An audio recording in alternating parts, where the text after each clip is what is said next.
बिस्मिल्लाहिर्रहमानिर्रहीम। अस्सलामु अलैकुम वरहमतुल्लाहि वबरकातुहू।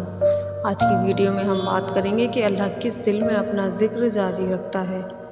अल्लाह ताला हर दिल को अपनी याद की तौफीक नहीं देता, बल्कि वो दिल खुश नसीब होते हैं जो इखलास, आजिज़ी और अल्लाह की तरफ रुजू रखते हैं। कुरान मजीद में आता है कि अल्लाह के ज़िक्र ही से दिलों को इत्मीनान हासिल होता है।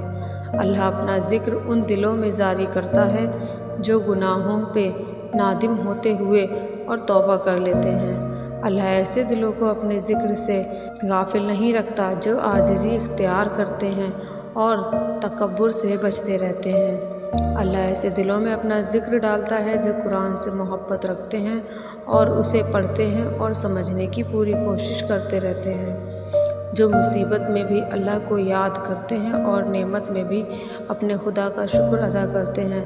ऐसे लोगों के दिलों में अल्लाह अपना ज़िक्र डालता है जो अल्लाह की रज़ा को अपनी ख्वाहिशात पर मुकद्दम रखते हैं।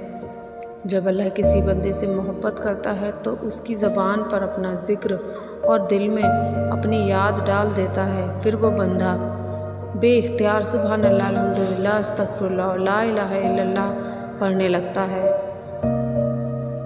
दिल को अल्लाह के ज़िक्र से काबिल बनाने का तरीका क्या है? 5 वक्त की नमाज की पाबंदी करें, कुरान की रोज़ाना तिलावत करें, इस्तिग़फ़ार की कसरत, दुरूद शरीफ का विर्द और गुनाहों से बचने की कोशिश ही अल्लाह के ज़िक्र के काबिल बनाता है।